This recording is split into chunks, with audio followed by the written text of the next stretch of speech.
Segunda lección sobre los mandamientos de la ley de Dios. En esta lección vamos a comenzar a reflexionar sobre el primer mandamiento de la ley de Dios.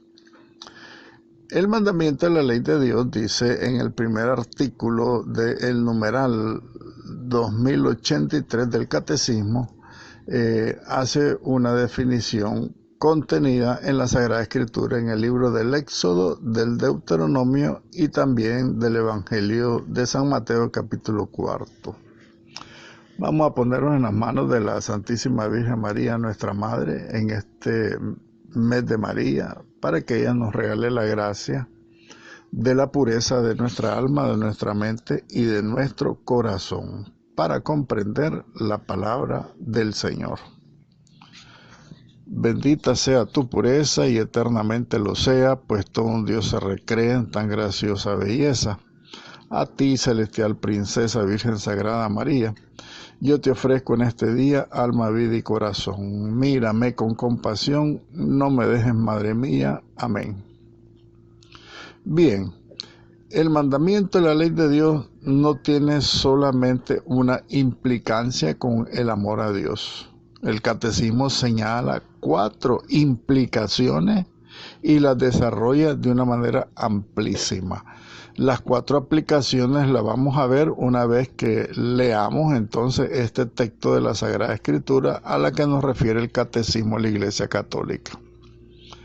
Dice en el artículo 1, primer mandamiento: Yo, el Señor, soy tu Dios, que te ha sacado del país de Egipto, de la casa de servidumbre. No habrá para ti otros dioses delante de mí. No te harás escultura ni imagen alguna, ni de lo que hay arriba en el cielo, ni de lo que hay abajo en la tierra, ni de lo que hay en las aguas debajo de la tierra. No te postrarás ante ellas, ni les darás cultos, dice el Éxodo 20, del 2 al 5, y el Deuteronomio 5, del 6 al 9. Y San Mateo, capítulo 4, versículo 10, nos dirá: está escrito, al Señor tu Dios adorarás. Solo a Él le darás culto. Todo esto es parte del contenido del primer mandamiento de la ley de Dios. Les decía que el Catecismo lo ha dividido en 4 elementos básicos según lo que dice la Sagrada Escritura. El primer elemento del primer mandamiento es adorar al Señor tu Dios y a Él le servirás. Ese es el primer elemento. El segundo elemento es: a Él solo le darás culto. Vamos a ver el culto a Dios, cómo debe ser el culto a Dios. Tercero, no habrá para ti otros dioses delante de mí. Todos los dioses que nosotros nos hemos formado, ¿verdad? No solamente las imágenes idolátricas, sino los otros dioses, por ejemplo el dinero, etcétera, ¿verdad? Y un cuarto componente al que introduce también el Catecismo es: no te harás escultura alguna. Habla de las esculturas de los ídolos, pues, ¿verdad? Pero eso es como del Antiguo Testamento. Vamos a interpretarlos para nosotros aquí en el año 2022. Bien. Primer apartado de los 10 mandamientos, del primer mandamiento. Primer apartado del primer mandamiento: adorar al Señor y servirle al Señor. Y es que Dios se ha dado a conocer a nosotros, recordando su acción todopoderosa, bondadosa y liberadora en la historia de aquel a quien se dirige. ¿Y a quién se dirige Dios cuando se revela?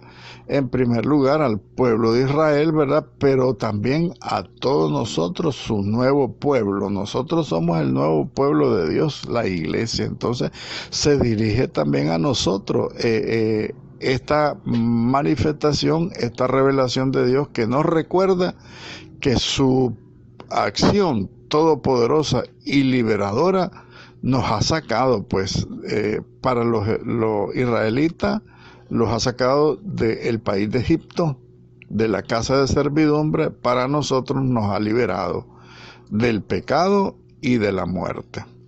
Entonces, la primera palabra, o sea, el primer mandamiento, contiene la ley de Dios. El primer mandamiento es entonces adorar al Señor tu Dios y servirlo solo a Él. Dice el Deuteronomio también que no vayan en pos de otros dioses. Entonces, la primera llamada y la justa exigencia de Dios consiste en que el hombre lo acoja y lo adore. Ese es el primer sentido que le quiere dar el catecismo a este primer mandamiento. Como Dios se ha revelado, nosotros tenemos que responderle, y lo hace Dios con una llamada de justa exigencia. Nos exige a nosotros que le respondamos, acojamos su palabra, acojamos su mensaje y lo adoremos. ¿Por qué? Porque el Dios único y verdadero se ha revelado ante todo a nosotros, a todos sus hijos, desde el pueblo de Israel hasta nosotros, hasta nuestros días. Ha revelado su gloria al pueblo de Israel, a la iglesia también con su resurrección. ¿Por qué lo digo? Porque el catecismo se refiere a la liberación del pueblo de Israel en el libro del Éxodo, pero también nosotros nos podemos referir a través de todos los 4 evangelios la gran obra todopoderosa y maravillosa que ha hecho Dios por nosotros al resucitar, ¿verdad? En primer lugar, su pasión, ofrecerse por nosotros, pero también su resurrección, que es la mano poderosa la que ha obrado. Entonces Él está manifestando su gloria y su poder al pueblo de Israel y a la iglesia. Entonces, la revelación de la vocación de la verdad del hombre está ligada a la revelación de Dios. Entonces son dos elementos que debemos de tener claro. Dios se revela al hombre y Dios revela el hombre al hombre mismo.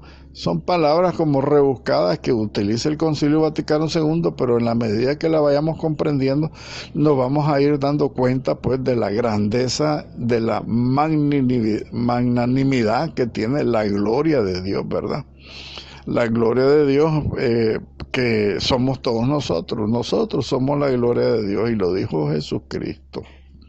Entonces, la revelación de Dios y la revelación del hombre es lo que Dios ha hecho por nosotros. Entonces, el hombre tiene la vocación y el mandato de hacer manifiesto a Dios mediante sus obras humanas y en conformidad con su condición de naturaleza humana, y en su condición de criatura hecha a imagen de Dios, tiene entonces esa vocación de responderle a Dios como Dios lo ha tratado. Dios lo ha tratado al hombre con amor, entonces el hombre tiene que responderle a Dios con amor. El amor humano, aunque sea incompleto, imperfecto, pero ese es el amor que Dios quiere de nosotros. Dice San Justino, uno de los padres de la iglesia, que lo refiere también el catecismo de la Iglesia Católica. Dice San Justino: no habrá jamás otro Dios, y no ha habido otro desde antes de los siglos, sino el que ha hecho y ha ordenado el universo. O sea, hay un solo Dios que nos ha hecho a todos. Creó el universo entero, el universo visible, la tierra, el cielo y el mar, y al ser humano a su imagen y semejanza. Entonces nosotros tenemos que distinguir que con su mano poderosa y con su brazo extendido nos ha redimido a todos, al antiguo Israel y al nuevo pueblo de Israel. Entonces nosotros, dice San Justino, no ponemos nuestra esperanza en otro Dios, que no existen, ningún otro Dios existe, sino en el mismo que nosotros hemos adorado con el pueblo de Israel, el Dios de Abraham, el Dios de Isaac, el Dios de Jacob. Pero también tenemos que agregarle como Iglesia Católica al Dios y Padre de nuestro Señor Jesucristo. Entonces, el primero de los preceptos abarca, por lo tanto, la fe, la esperanza y caridad, estas tres virtudes teologales que vamos a analizar. Porque este primer mandamiento nos conduce, pues, porque nos debe hacer reflexionar para decir quién dice Dios, dice un ser constante. Cuando decimos Dios, estamos hablando de un ser constante, permanente, inmutable, siempre el mismo, que no cambia, siempre fiel, eternamente fiel, perfectamente justo, divinísimo en su divinidad, valga la repetición. De ahí se sigue entonces que nosotros debemos necesariamente aceptar sus palabras, porque dice la Sagrada Escritura que Dios no miente, no se engaña a sí mismo, ni puede engañarnos a nosotros. Dice Jesucristo: yo soy el camino, yo soy la verdad, yo soy la vida. Entonces tenemos que estar claros en conciencia de que tenemos que aceptar esas palabras porque son la verdad, y tener en Él una fe y una confianza completas, totalmente en Él. Él, Dios, es todopoderoso, es clemente, infinitamente inclinado a hacernos el bien a todos los hombres. Entonces, ¿quién podría no poner en Él toda su esperanza? Sin embargo, hay quienes no ponen su esperanza en Dios, ¿verdad? Tristemente. Y también se pregunta el catecismo: ¿y quién podrá no amarlo contemplando todos los tesoros de bondad y de ternura que ha derramado sobre todos nosotros? Entonces, de ahí la fórmula que Dios emplea en la Sagrada Escritura, tanto al comienzo como al final de sus preceptos, cuando dice: yo soy el Señor.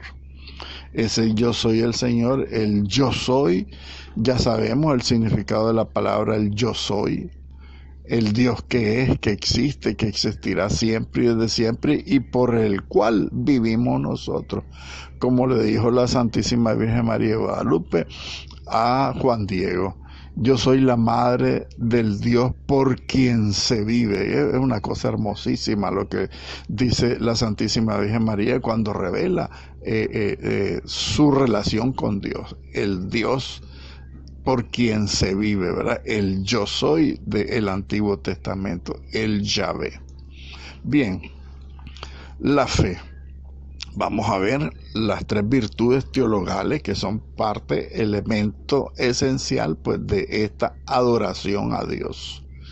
Nuestra vida moral tiene su fuente en la fe en Dios, que nos revela, ese Dios que nos revela su amor. Entonces, nuestra vida moral, esa es la fuente, la fe en Dios. San Pablo habla de la obediencia de la fe en la carta a los Romanos, el capítulo 1. San Pablo nos habla de la obediencia de la fe entonces como de la primera obligación que tenemos los cristianos. Hacer ver en el desconocimiento de Dios el principio y la explicación de todas las desviaciones morales. Entonces el que pierde ese norte desconociendo a Dios, le vienen todos los males, ¿verdad? Y todas las desviaciones morales, lo refiere San Pablo en la carta a los Romanos, en el capítulo 1. Entonces, nuestro deber para con Dios es creer en Él y dar testimonio de Él. Eso es la fe, la primera de las virtudes teologales. Fe es creer en Dios, que se ha revelado, que todo lo que ha revelado es verdad, y demos testimonio de esa aceptación a la revelación. Entonces, el primer mandamiento nos pide que alimentemos y guardemos con prudencia y vigilancia nuestra fe. y que rechacemos todo lo que se opone a la fe. Hay diferentes maneras de pecar contra la fe, pero reafirmemos primero que por el bautismo nosotros recibimos estas tres virtudes teologales: fe, esperanza y caridad, de una manera de semilla que nos implica, por un lado, el gran don de Dios, de su amor y de su espíritu, pero también una responsabilidad de nosotros. Es un don y una tarea la fe. ¿Por qué? Porque dice el catecismo, el primer mandamiento nos exige, nos pide que alimentemos y guardemos con prudencia y vigilancia nuestra fe. Alimentar nuestra fe es hacerla crecer. Acuérdense que estamos hablando de una virtud infusa, una virtud que Dios te manda directamente a tu corazón, pero que nosotros tenemos por nuestra parte que alimentarla y hacer crecer la fe. Recordemos que en el bautismo nuestros padres se comprometieron. Cuando se les entregó la vela en el bautismo, el sacerdote le dijo, en tus manos depositamos la luz de Cristo, hacedla crecer en vuestros hijos. Entonces ese es un compromiso que nosotros tenemos con la fe. Y decíamos que hay diversas maneras de pecar contra la fe, porque como estamos hablando del primer mandamiento, tenemos que ver qué es lo que se opone a todas estas verdades que nos revela el primer mandamiento. Entonces, en primer lugar, uno de los primeros problemas para pecar contra la fe es la duda. Cuando dudamos, hay dos tipos de duda: la duda voluntaria y la duda involuntaria. Está la incredulidad, que dentro de la incredulidad, cuando no le creemos a Dios, está la herejía, está la apostasía, está el cisma. Entonces veamos pues en primer lugar la duda voluntaria. La duda voluntaria respecto a la fe descuida o rechaza tener por verdadero lo que Dios ha revelado y la iglesia propone creer. Eso es la duda voluntaria. Yo dudo porque rechazo lo que Dios revela como verdadero y yo no le creo a Dios. Ese es un primer problema, ¿verdad? Que es una duda voluntaria. En tu voluntad tú aceptas rechazar, descuidar tu fe, no cultivarla, por lo tanto no le crees a Dios. Pero también está la duda involuntaria. La duda involuntaria designa la vacilación en creer y la dificultad de superar las objeciones con respecto a la fe, o también la ansiedad suscitada por la oscuridad de la fe. Ahora, si la duda se fomenta deliberadamente, la duda puede conducir a la ceguera espiritual, a la ceguera del espíritu. Entonces, la duda involuntaria es una vacilación, repetimos, en creer. ¿Por qué? Porque tenés dificultad para superar las objeciones. ¿Y cuáles son las objeciones? Pues todas las trampas que te brinda el mundo para no creer en las cosas de Dios. Entonces también esa duda involuntaria suscita una ansiedad por la oscuridad de la fe, porque no hemos cultivado, no hemos formado la fe. Entonces hay una duda involuntaria que la persona, aunque quiera, pues no cree, porque así lo formó la sociedad, sus padres, etcétera. Pero se corre el riesgo que si nosotros persistimos en la duda involuntaria, pues va a haber una ceguera espiritual. ¿Por qué razón? Porque tenemos la obligación de salir de la duda en cosas de la fe.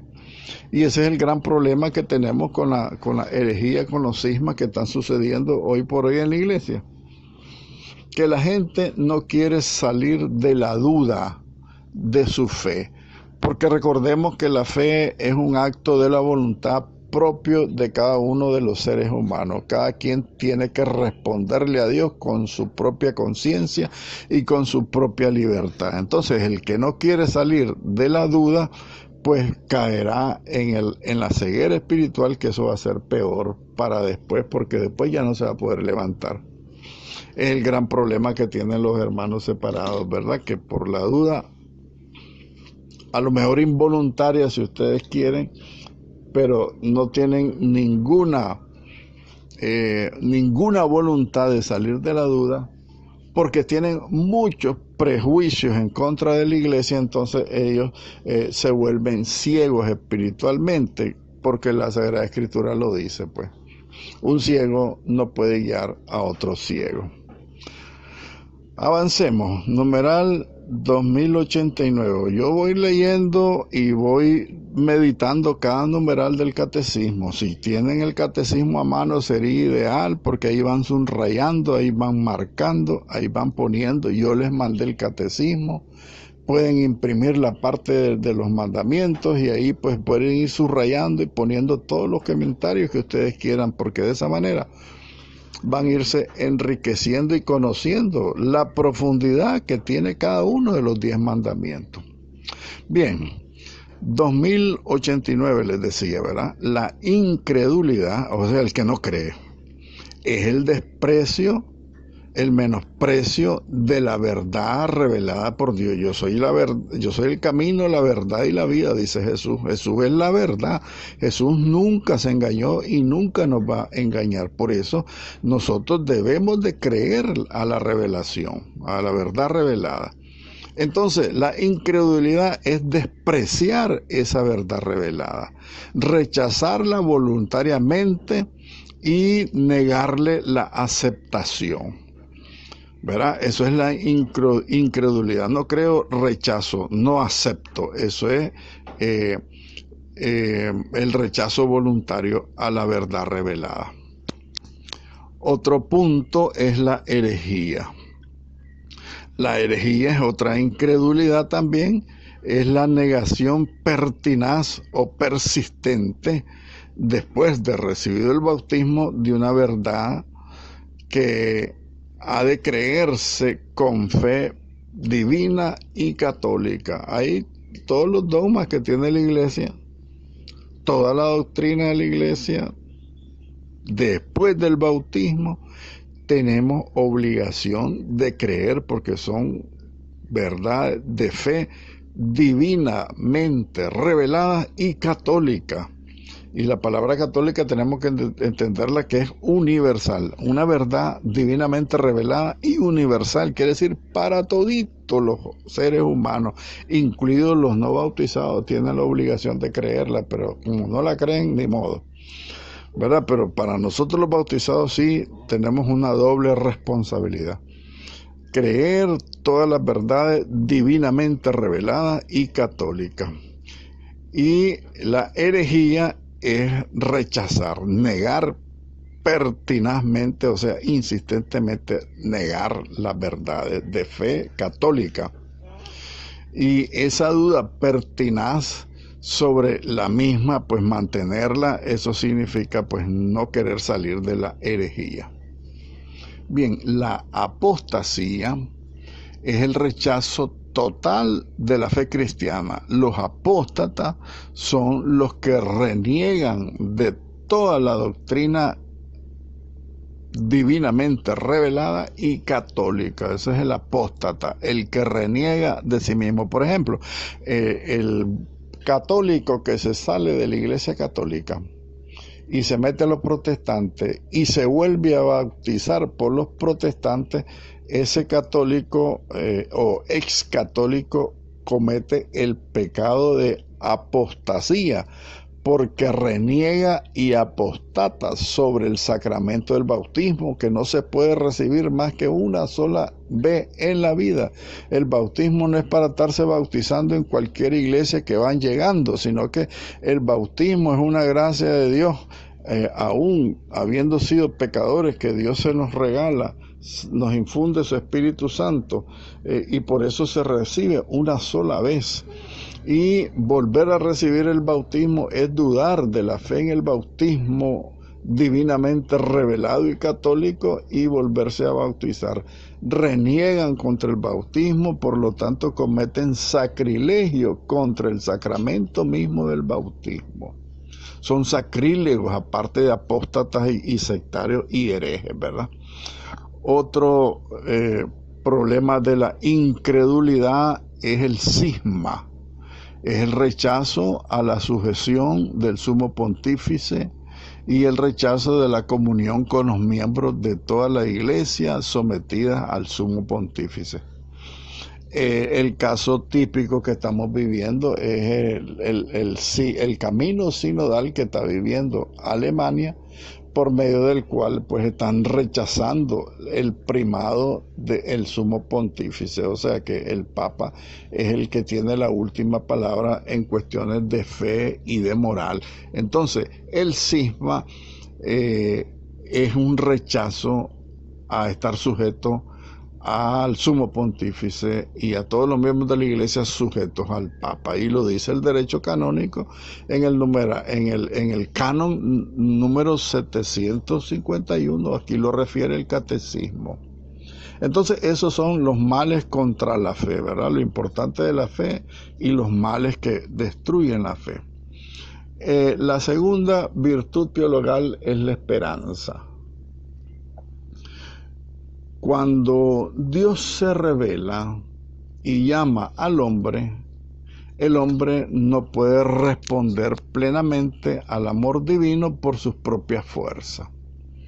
El hombre, por lo tanto, debe esperar que Dios le dé la capacidad de devolverle ese amor y de obrar conforme a los mandamientos de la ley de Dios, los mandamientos de la caridad. Eso es la esperanza, esperar que Dios te asista, porque por nosotros mismos, dice el catecismo, no tenemos la capacidad de devolverle el amor como Él se lo merece. Entonces, la virtud de la esperanza es aguardar confiadamente la bendición divina y la bienaventurada visión de Dios, y también es el temor de ofender el amor de Dios y de provocar su propio castigo.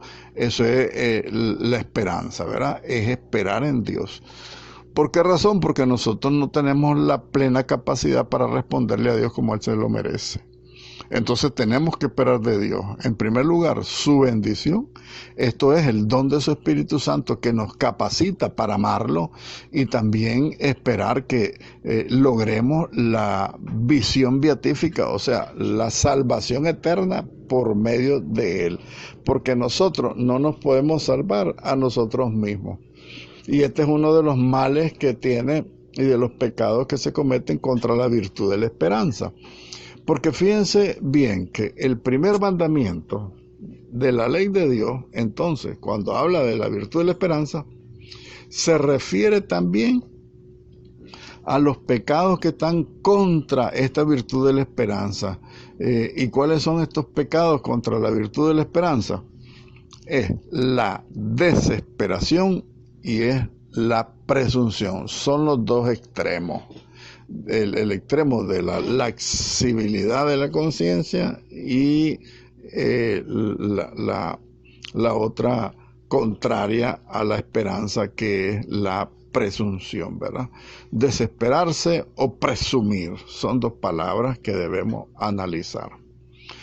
La desesperación, el hombre deja de esperar en Dios su salvación, porque son espíritus escrupulosos, miran todo pecado y dicen: esto es demasiado pecado que he cometido, no creo que Dios me perdone.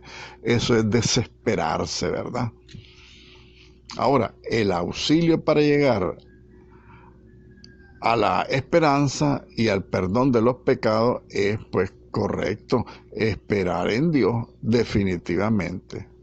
No podemos dejar de esperar en Dios la salvación personal. La salvación personal nos llegará a través del auxilio que nos viene de Dios, de la virtud de la esperanza y del perdón de nuestros pecados. Y el que perdona nuestros pecados es Dios, pero a través del magisterio de la iglesia, porque esto no puede ser protestante, porque los protestantes dicen: no, yo me confieso directamente con Dios. Yo les respondo a los protestantes: sí, te confesas directamente con Dios, pero no te das ni cuenta si te absolvió de tus pecados o no te absolvió. Mientras que si lo haces a través de la iglesia, de los sacerdotes, Dios mismo te perdona por la boca y la mano del sacerdote para que vos tengas la convicción de que Dios te está auxiliando en esa esperanza de salvación eterna. Entonces, la desesperación es dudar entonces de la intervención divina, el auxilio divino para la salvación eterna. La desesperación se opone a la bondad de Dios, a su justicia, porque el Señor es fiel en sus promesas, el Señor es fiel a su misericordia.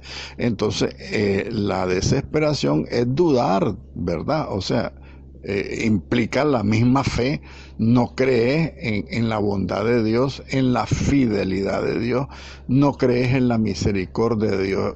Y entonces la persona entra en un acto de desesperación, en lo que le pasó también a Judas. Judas recibió el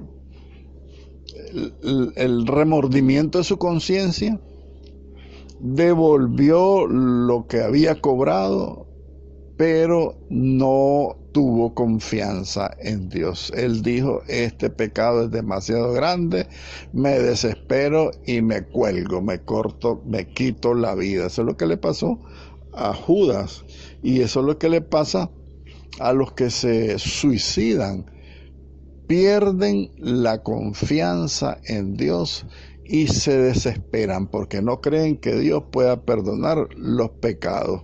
Por muy grande que sea, dice la Sagrada Escritura, el Salmo 51, por muy rojo que sean tus pecados, quedarán más blancos que la nieve. No podemos desesperarnos. Y la otra contraposición de la virtud de la esperanza es la presunción, ser presumido. El hombre presume de sus capacidades, esperando poder salvarse él solito sin la ayuda de lo alto, o también se presume de la omnipotencia de Dios y de la misericordia divina, esperando obtener el perdón de los pecados sin conversión y ganar la gloria sin ningún mérito. Esto significa, miren ustedes, dos elementos de la presunción. Soy presumido, yo me puedo salvar solito, yo no necesito a Dios. Y ese fue el gran problema de el publicano y el que estaba orando, ¿cómo se llama? El fariseo y el publicano. Vayan al Evangelio donde se habla de la oración del fariseo y del publicano. Dice la Sagrada Escritura que el fariseo oraba de esta manera: Señor, te doy gracias porque yo no soy como los demás.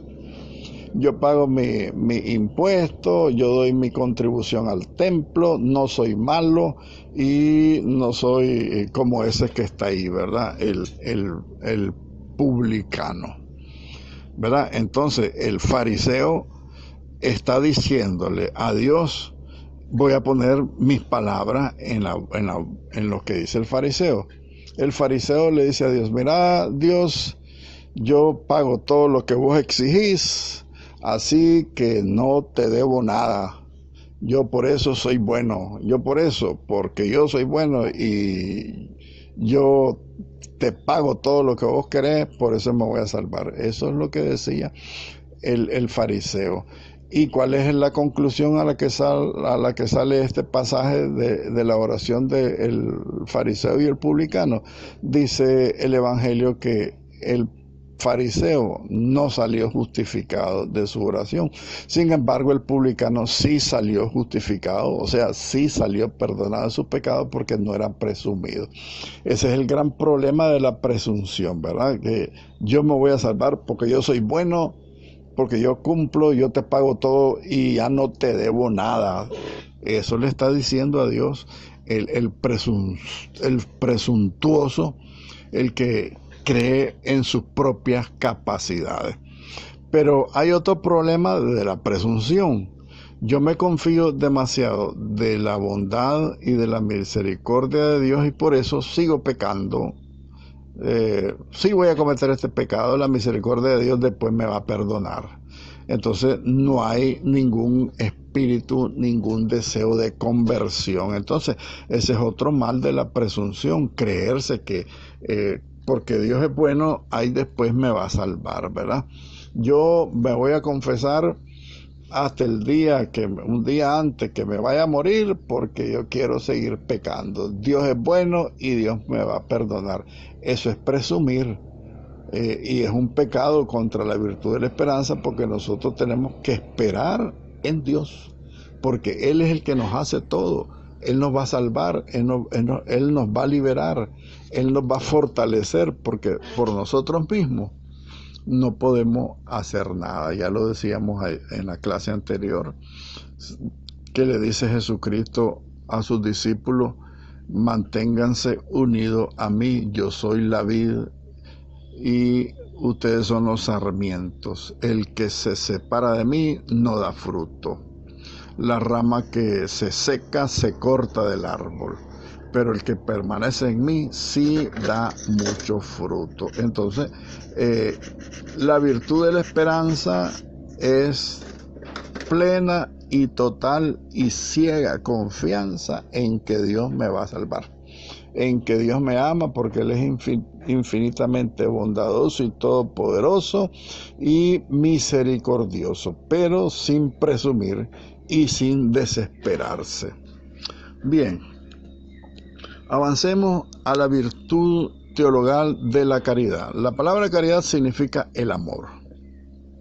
Ahora bien, la fe en el amor de Dios encierra la llamada y la obligación de responder a la caridad divina mediante el amor sincero.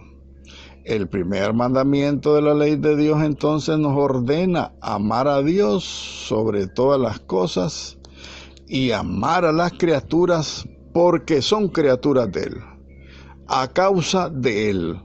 Por eso tenemos que amar a las criaturas. Lo dice el Deuteronomio en el capítulo 6, ¿verdad? Definiendo un poco la respuesta del amor que le tenemos que dar nosotros a Dios.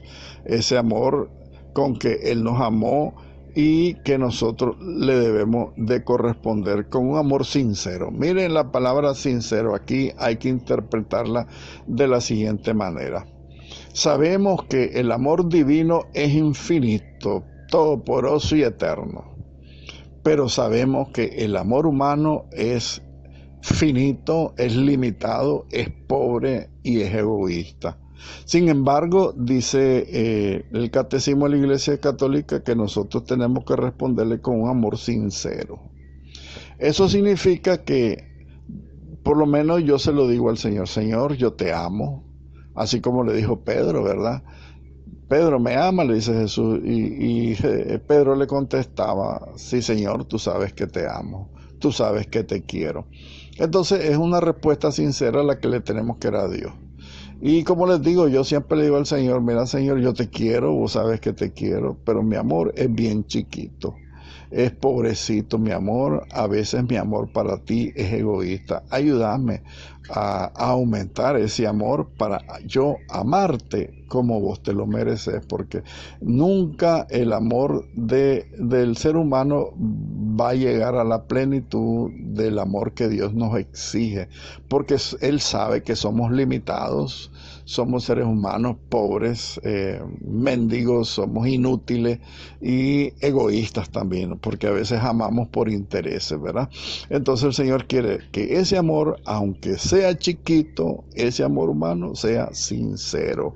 Por eso es importante que el primer mandamiento nos pide un amor sincero. No nos pide, fíjense ustedes, interesante, no nos pide un amor perfecto, sino nos pide un amor sincero. Amarlo a Él con sinceridad y amar a sus criaturas por Él y a causa de Él. ¿Y cuáles son las criaturas? Todo lo que existe, ¿verdad? En primer lugar, los hermanos, los seres humanos, el prójimo, amar al prójimo como a ti mismo, pero aquí habla el catecismo de todas las criaturas. ¿Y cuáles son las criaturas de Dios? Toda la creación de Dios, el universo entero, la naturaleza visible, los animales. Todo tenemos que amarlo porque fue hecho por Dios y para Dios, y Él nos ha dado para nosotros el universo entero, la naturaleza entera, los animales enteros nos los ha dado a nosotros para que nosotros lo gobernemos. Entonces, en esa medida nosotros tenemos que comprender y amar a todas las criaturas. Por eso Papa Francisco ha hablado mucho en su encíclica Laudato Si que hemos convertido, por tanto daño que le hemos hecho a la naturaleza, hemos convertido en pecado toda la maldad que le hacemos a la naturaleza creada y a los animales. Nosotros cometemos pecado cuando le hacemos daño a la naturaleza y a los animales. Entonces es importante tenerlo claro, no lo olvidemos, ¿verdad? No lo olvidemos. Bien, vamos a referirnos a los pecados contra la virtud de la caridad en nuestra siguiente lección. Gloria al Padre, al Hijo y al Espíritu Santo, como era en el principio, ahora y siempre, por los siglos de los siglos. Amén.